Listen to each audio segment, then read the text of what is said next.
Today, we're diving into a really strange murder trial from literature. And you know, the craziest part isn't even the crime itself, it's the defense. The whole thing hinges on this one single idea that sounds, well, completely unbelievable. So, this is the big question, right? How does a guy who's described by everyone as gentle, timid, just a model citizen, how does he suddenly snap and brutally murder his boss? The answer his lawyer gives, well, let's just say nobody in that courtroom was ready for it. And then the lawyer stands up and says it. His crime is respect. That's it. That's the whole defense. And you're probably thinking, what? It sounds completely nuts, right? A total paradox. But to get how respect could possibly be a crime, we've got to go back in time to a world where that word, it meant something totally different from what we think of today. Okay, so first things first, let's get the facts straight. The defendant, this guy Jean-Nicolas Luger, was a model employee. But one day, he walks into his boss's office and murders him.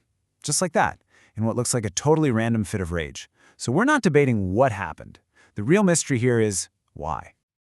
And to figure out that why, we have to dig into this wild defense. The lawyer basically says, look, this wasn't about greed or hate or any of the usual motives. No, he says this crime came from something else, a forgotten virtue, an old-school ideal he calls the religion of respect. And this is where things get really interesting. When he says respect, he doesn't mean, being polite or saying sir and ma'am. No, this is something totally different. It's this severe, absolute, unwavering faith, almost a blind faith.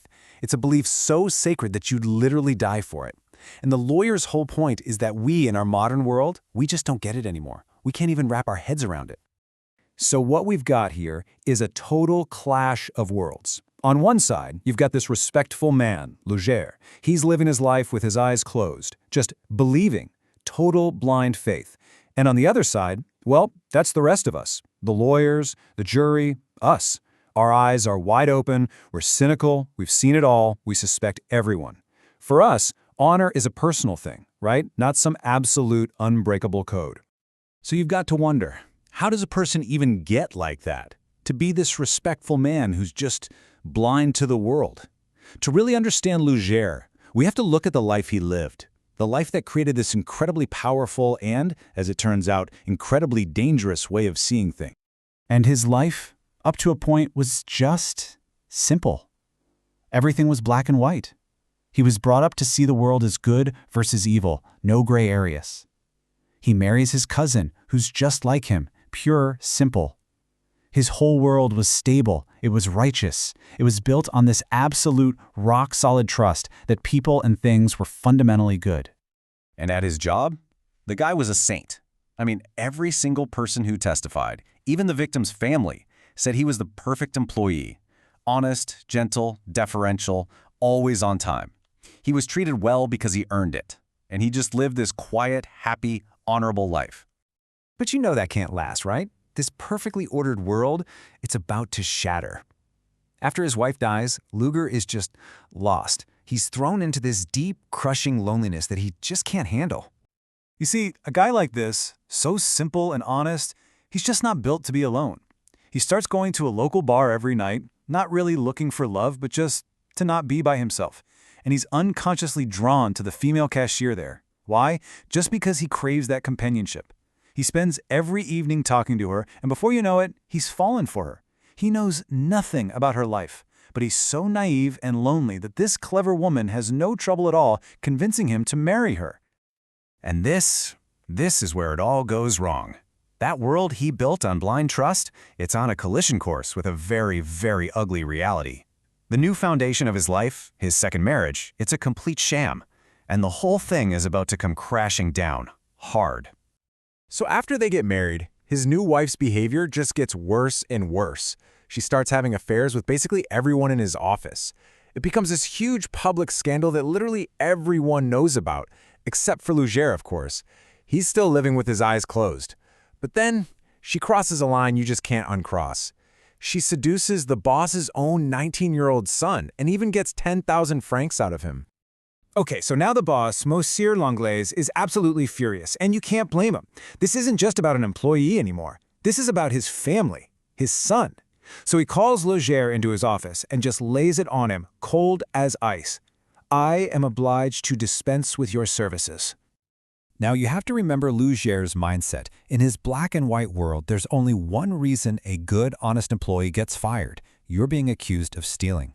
His entire life, his whole identity is built on his honesty. So he's horrified. He doesn't understand. He demands to know why, insisting that he's done nothing wrong. But Logère gets more and more agitated. He starts throwing insults, demanding justice. And the boss, M. Langlaise, he just snaps.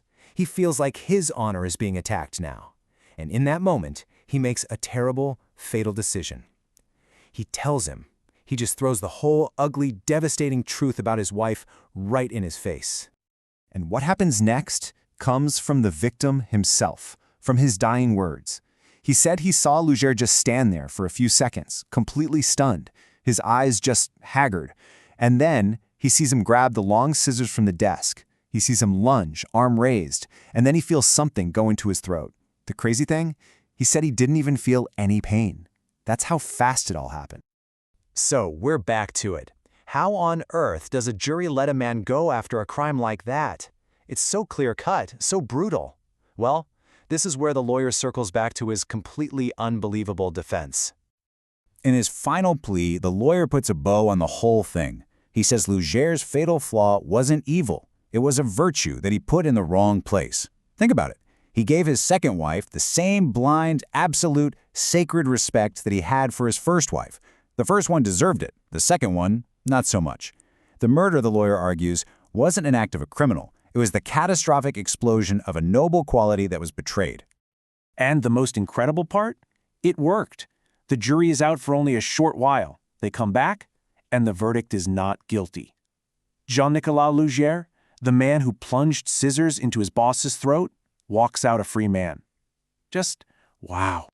And that leaves us with one final haunting question. Did that jury really look at Logère and see an innocent man?